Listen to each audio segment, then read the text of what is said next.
Sebagai negara yang besar, kita yakin bahwa Indonesia akan menjadi salah satu kekuatan baru ekonomi dunia. Puncak acara konferensi tingkat tinggi G20 sudah di Pelupuk Bata. Sebagai tuan rumah, Indonesia menunjukkan kepada dunia internasional bahwa negara ini memiliki peran strategis dalam percaturan dunia. Pertemuan bilateral antara pemimpin dunia dengan Presiden Jokowi pun diselenggarakan. Salah satunya Presiden Amerika Serikat Joe Biden yang bertemu dengan Jokowi. Pertemuan bilateral ini menjadi yang pertama dilakukan Jokowi dalam gelaran KTT G20 di Bali.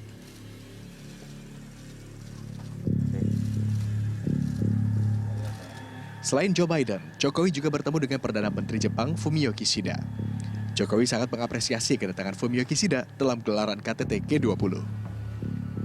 Ya, kontribusi gelaran G20 diperkirakan mencapai 533 juta US dollar atau sekitar 7,5 triliun rupiah terhadap produk domestik bruto. Serapan tenaga kerja sepanjang gelaran ini juga mencapai lebih dari 33.000 orang. Angka ini tentu bisa berdampak baik bagi pemulihan ekonomi Indonesia. Juga diharapkan dapat berdampak bagi pertumbuhan ekonomi global. Tim Liputan, Bali.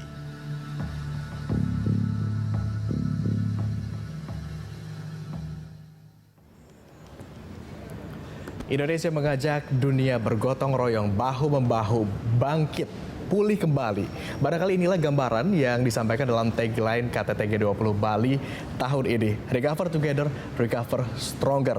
Lantas apa saja kemudian poin-poin yang bisa digali dari pertemuan bilateral antara sejumlah pemimpin negara di dunia ini? Untuk membahasnya telah bergabung bersama kami pakar kajian hubungan internasional dari Universitas Indonesia, Bu Susi Sudarman, dan ada juga ekonom dari KOR Indonesia, Pak Muhammad Faisal. Selamat sore, Bapak Ibu. Selamat sore. Saya mau ke Bu Susi terlebih dulu. Bu Susi, Presiden Jokowi kita tahu, tadi sempat kita lihat juga tayangannya, sempat bertemu dengan pemimpin dunia seperti misalnya dari Amerika Serikat, Joe Biden, kemudian juga Perdana Menteri dari Jepang, Fumio Kishida. Potensi apa saja yang bisa kita gali dari pertemuan bilateral ini? Jelas hubungannya jauh lebih baik dibandingkan masa Trump ya. Karena Biden mempunyai tugas untuk merubah fokus Amerika ke pertemanan yang baik sekali dengan Indonesia. Jadi Indonesia dalam posisi yang sangat diuntungkan karena selama ini terbengkalai oleh adanya ketidakpedulian Donald Trump terhadap wilayah ini. Oke, artinya begitu kemudian pimpinan dari Amerika Serikat ini berganti kepada Joe Biden, ada kebijakan-kebijakan yang kemudian akan berbuah manis bagi Indonesia. Seperti apa? Tentunya masalah security dan trade dan economics itu berkaitan kalau untuk Amerika. Jadi kalau tujuannya adalah ekonomi, sebetulnya tujuannya juga security. Jadi perlu diplomasi-diplomasi yang akan meredakan rasa ketakutan Indonesia akan tumbuhnya AUKUS, tumbuhnya Quad dan sebagainya yang sebetulnya menjadi balance of threat terhadap kemungkinan China akan melakukan disrupsi di wilayah freedom of navigation atau kebebasan untuk bernavigasi. Dari pertemuan yang baru saja berlangsung, output apa yang begitu diharapkan? Output bahwa setidak-tidaknya wilayah ini cukup aman untuk Amerika berusaha dan mencoba mengadakan perdagangan dengan sempurna dengan negara-negara yang dianggap cukup sukses dalam menstabilkan wilayahnya. Oke, artinya Indonesia dipandang Amerika sebagai wilayah yang cukup sukses begitu untuk menstabilkan wilayahnya? Sementara ini masih, karena masih akan dipersuasi untuk bisa menahan kemungkinan freedom of navigation itu tertahan karena urusan Cina sangat sensitif karena mereka akan menyatukan shoals yang mereka rebut itu menjadi archipelagic state, artinya menutup jalur yang lazim di dunia untuk perdagangan internasional. Oke, bicara perdagangan kita juga tidak lepas dari kacamata ekonomi. Saya ke Pak Faisal, G20 ini kan merepresentasikan kekuatan ekonomi dan politik dunia, begitu, di mana komposisi anggotanya bahkan mencakup lebih dari 50% PDB seluruh dunia, begitu. Dari kacamata Anda, apakah kemudian kebijakan-kebijakan yang dilahirkan dari KTT G20 ini juga akan berdampak besar pada perekonomian global? Kami garis bawahi global, bukan Indonesia. Ya, semestinya sih iya, apalagi kalau sampai pada konsensus ya, ada kesepakatan yang dihasilkan.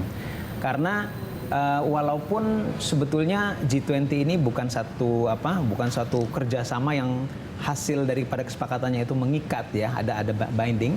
Tapi paling tidak dia dihadiri secara rutin setiap tahun oleh itu tadi 20 ekonomi terbesar, dan 20 ekonomi terbesar ini adalah diantaranya adalah para superpower yang ikut berpengaruh ya, punya pengaruh kuat dalam percaturan ekonomi dunia, termasuk diantaranya perdagangan.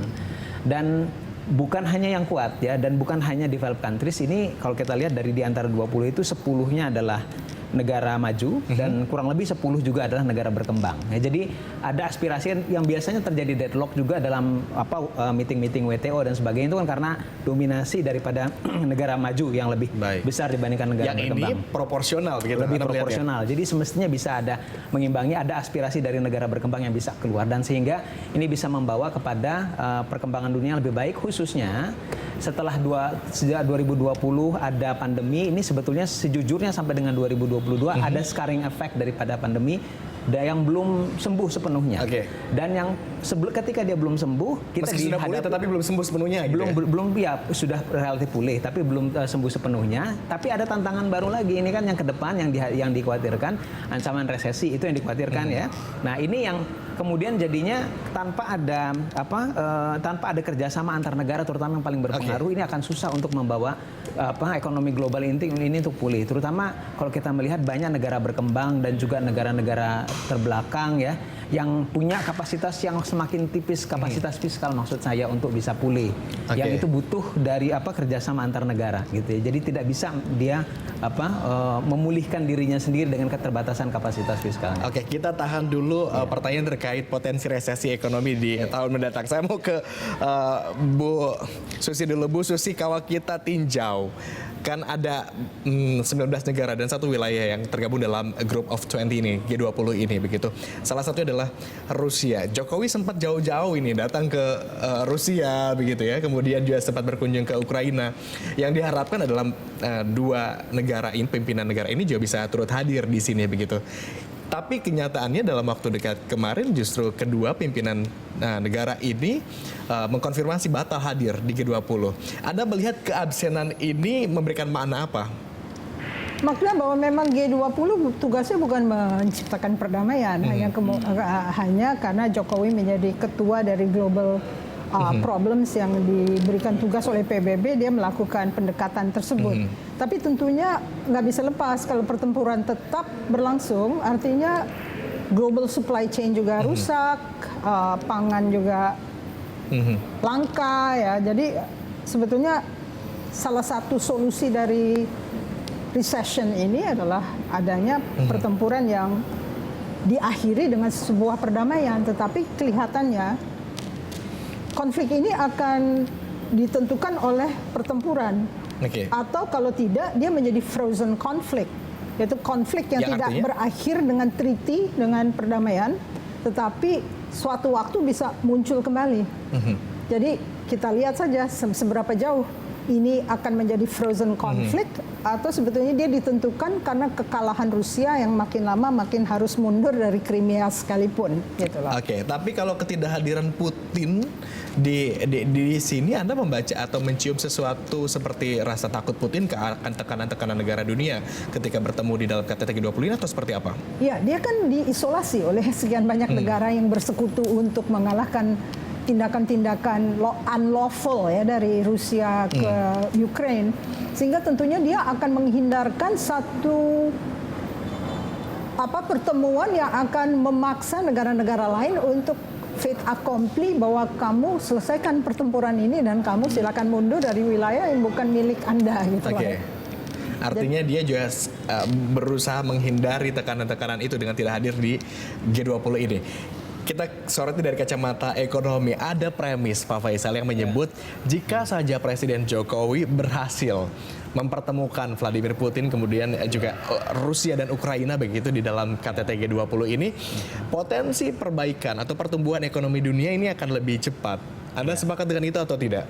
Karena kita tahu kan konflik Ukraina dan Rusia itu berdampak sekali pada ekonomi dunia. Ya, betul.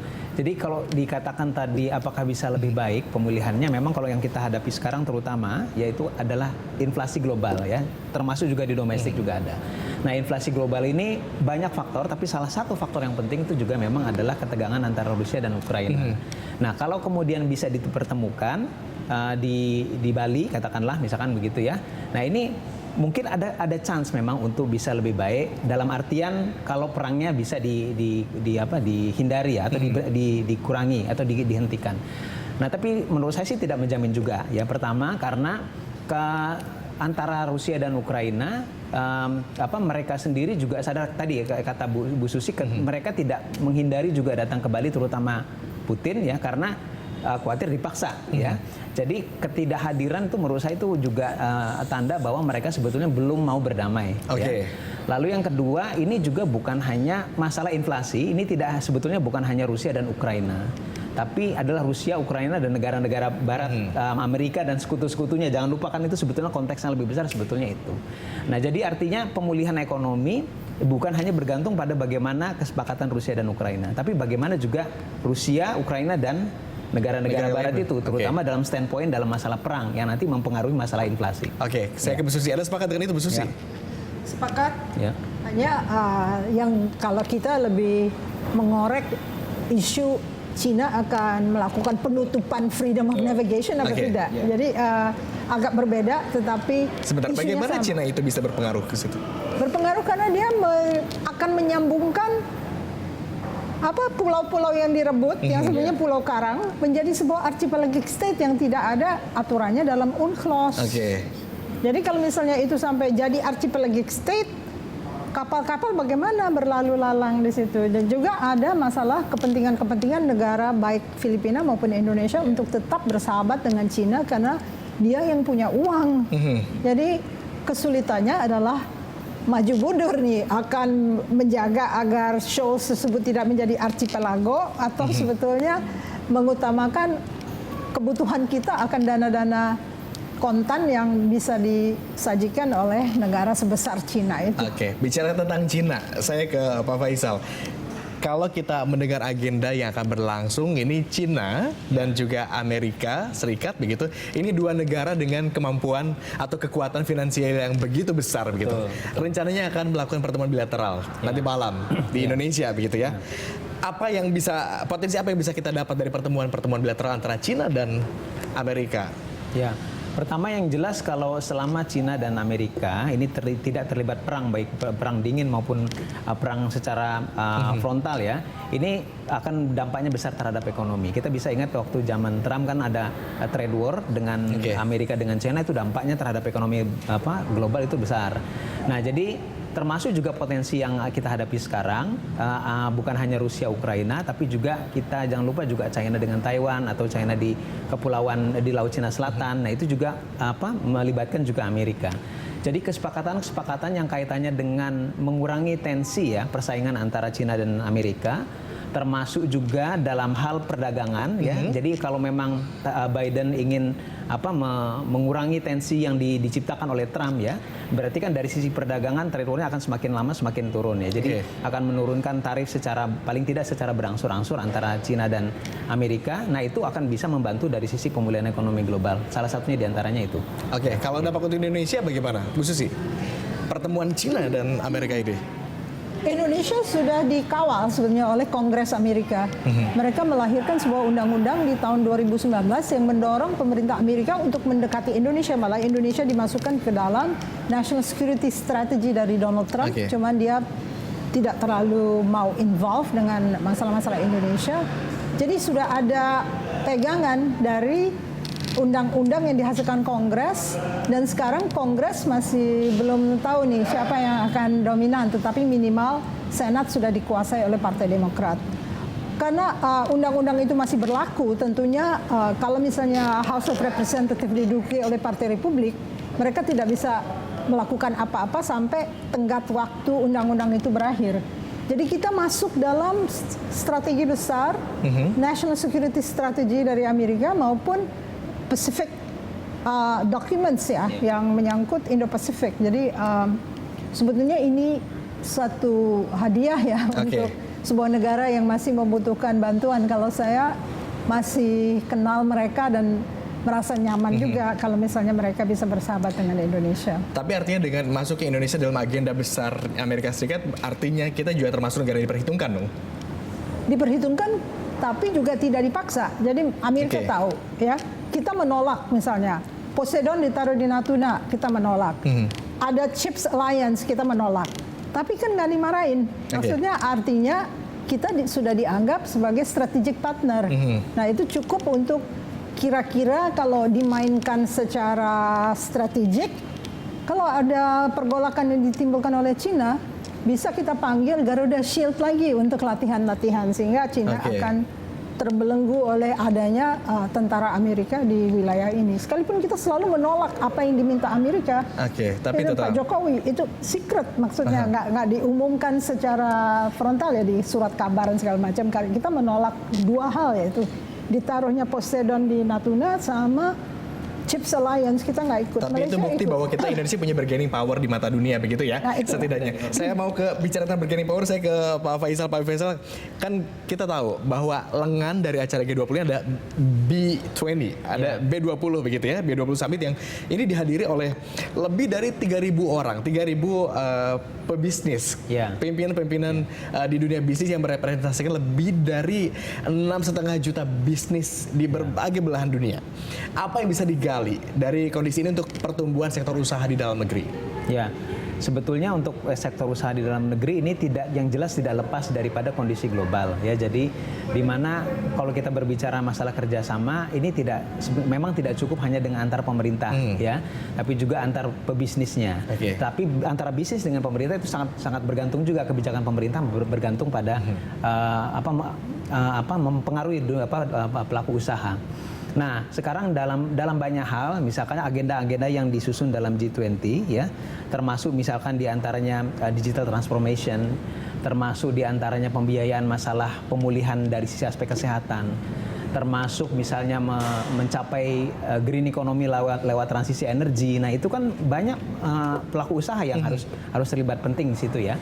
Nah, bagi kita sendiri sebetulnya kita harus melihat ini satu sebagai peluang dari sisi bisnis, tapi juga harus melihat ada agenda-agenda yang disesuaikan, misalkan gini ya, dalam transisi energi ke transisi energi hijau gitu ya. Karena kita ini negara berkembang yang punya kapasitas tertentu yang kita sangat ingin ya untuk bisa ekonomi kita, kemudian sektor usaha kita ini mempraktikkan green economy ya, yang lebih hijau. Nah, tapi kita tidak bisa menafikan fakta bahwa investasinya mahal misalnya ya. Dan ini seringkali bisa berdampak kepada peningkatan cost of fund ya, peningkatan pembiayaan di dalam negeri jadi lebih mahal.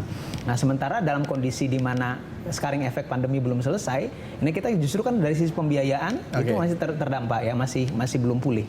Nah, sehingga perlu ada phasing out, perlu ada transisi yang lebih sesuai juga dengan bagi negara berkembang termasuk di antara Indonesia. Nah, sehingga pelaku usaha juga bisa mengikuti agenda besar tadi dalam jangka panjang untuk misalkan mendorong green economy, tapi pada saat yang sama tidak mengalami ini ya shock di awal gitu ya, karena itu tadi membutuhkan investasi yang besar. Karena tujuan besar dari pertemuan B20 ini adalah untuk pengusaha-pengusaha bertemu untuk menelurkan kebijakan-kebijakan yang bisa direkomendasikan oleh pemerintah begitu. Terkait sektor ekonomi begitu.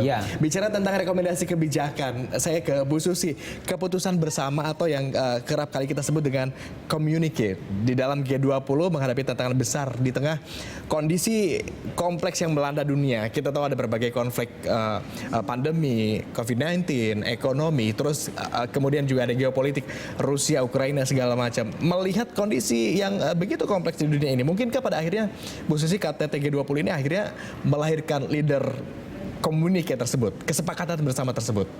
Selalu masalah yang utama seperti dikemukakan oleh Ibu Retno Marsudi adalah 70% berhasil, 30% agak rumit. Biasanya kalau menyangkut global economy itu bermasalah. Kan kita lihat Doha Round kan nggak selesai. Ya, kalau bertemu negara dunia yang sama produknya dengan negara dunia yang lebih kuat, tentunya bersitegang di situ. Sehingga akhirnya banyak kemungkinan bahwa summary-nya itu tidak bisa disepakati untuk beberapa hal ya.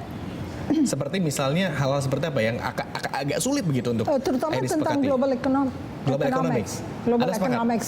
Pak Faisal, akan sulit sekali untuk menemukan titik tengah. Ya, terutama gini, saya ambil contoh beberapa yang kita alami sendiri sebagai Indonesia ya. Nah, ini kita tahu bahwa di satu sisi sebetulnya Indonesia kan terus mendorong open trade ya. Dan kita bahkan baru-barusan ini juga mensepakati RCEP ya, Regional Comprehensive Economic Partnership ya. Yang itu artinya kan kita ingin ada kerjasama ekonomi di antar negara. Nah, tapi pada saat yang sama kita tahu bahwa kerjasama ekonomi ini seringkali termasuk diantaranya yang dibahas di G20 juga, itu misalkan penurunan hambatan perdagangan, baik itu tarif maupun non tarif.